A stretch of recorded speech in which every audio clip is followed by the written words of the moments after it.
உள்ளவர்களுக்கு இன்னும் அதிகம் கொடுக்கப்படும், இல்லாதவரிடமிருந்து உள்ளதும் எடுக்கப்படும் என்று இந்த நற்செய்தி வாசகம் முடிவடைகிறது. இது பொருள், பணம் இதை பற்றியது அல்ல. இந்த வாசகத்திற்கு முன்னால் வருகிற வார்த்தையை ஒரு முறை படித்து பாருங்கள். நீங்கள் எதை கவனமோடு கேட்கிறீர்கள்? இயேசு கடவுளுடைய வார்த்தையை பற்றி சொல்கிறார். கடவுளுடைய வார்த்தையை கேட்பதனால் வரும் அருளை பற்றி சொல்கிறார்.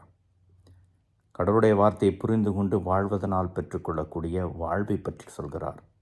கேட்க கேட்க புரிந்து கொண்டு வாழ வாழ இன்னும் நிறைய கொடுக்கப்படும், அருள் கொடுக்கப்படும்.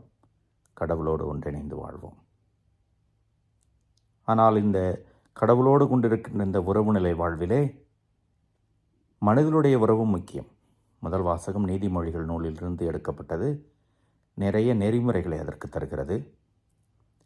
கடவுள் பிற மனிதருக்கு உதவி செய்கிற பொழுது, பிற மனிதரோடு நல்ல உறவில் இருக்கிற பொழுது எவ்வளவு அருளை தருகிறார் என்று அந்த பதிலுரை பாடல் திருப்பாடல் 15 நாம் பாட வாசிக்க கேட்டோம். எனவே பெற்றுக்கொண்ட அருளை பெருக்கிக் கொள்வது தான் நல்லது. அதான் கிறிஸ்தவ வாழ்வு. அப்படி பெருக்கிக் கொள்கிற பொழுது நாம் அந்த அருளை நமக்காக வைத்துக்கொள்ள முடியாது, வைத்துக்கொள்வதும் இல்லை. அதை தாண்டி பிறருக்கு உதவி செய்யக்கூடிய மனநிலையிலே வாழ்வோம். பிறரையும் இந்த அருள் வாழ்வுக்கு அழைத்து வருவோம். இதுதான் கிறிஸ்தவ வாழ்க்கை. இறைவன் என்று வாழ்த்து பெறுவாராக.